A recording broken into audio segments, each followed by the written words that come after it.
Magandang umaga ay ismasan pala ngayon. Sama ng panahon mga kaibon. So abangan tayo ngayon mga kaibon. Inalpasan sa Playa del Quezon. Inirelease yung kalapate alas 8 ng umaga. Ay nako, patay tayo nito. Ay sinali nga pala natin si ikatlo sa puling mga kaibon.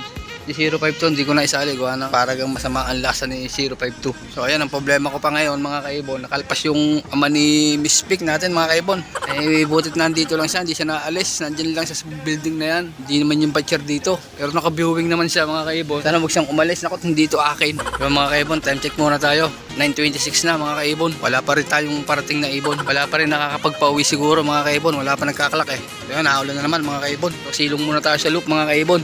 Oh, magkakaubos na ng ibon ngayon. Doon yata sa parting Quezon ay nag-uulan. So silong muna tayo mga kaibon. Medyo malakas-lakas na ang bunto. So yan mga kaibon, so ang manim speak nakalabas, patay tayo nito pag ito nawala. Sana naman huwag umalis. A few minutes later. Yung mga kaibon, dumating si Miss Pick oh. Ay hindi pala, kala ko si Miss Pick, hindi pala atin. Ba atin nga, si Miss Pick nga to mga kaibon. Grabe. Mas mga kaibon, si Miss Pick natin, first bird, 9:32. So yun mga kaibon, magandang hapon sa atin lahat. So ngayon naputol yung ating video sa pag-aabang kasi nasira yung cellphone na ginagamit natin kanina. So ngayon update ko na lang kayo kung sino yung mga nakauwi. Ang kinarga naman natin kahapon ay 5. So ang nakauwi lang sa akin ay 4. So ang hindi nakauwi ay si 052. Hanggang ngayon wala pa siya. So si Balbo natin ay hindi ko na alam kung anong oras dumating. Lagi naman siyang late. Basta yung unang dumating, nakita nyo naman si Miss Pick natin ng una.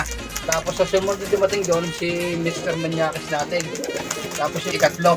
So hindi ko na siya na-clock kasi nga nasira yung cellphone. Ayan, hanggang ngayon may sticker pa. Saka naman dumating siya, may nakapag-clock na kaya hindi na rin natin siya na-clock. Talo rin naman siya. Pupukain ko lang muna sila.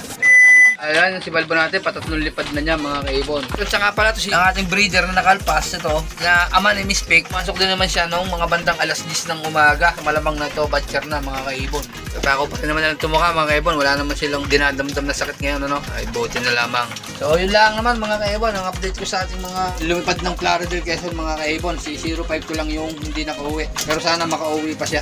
So sa malamang na kaya siya hindi nakauwi mga kaibon, medyo paganga yung mata niya. Nagkabuluto nga siya. Saka smash, baka nahihirapan.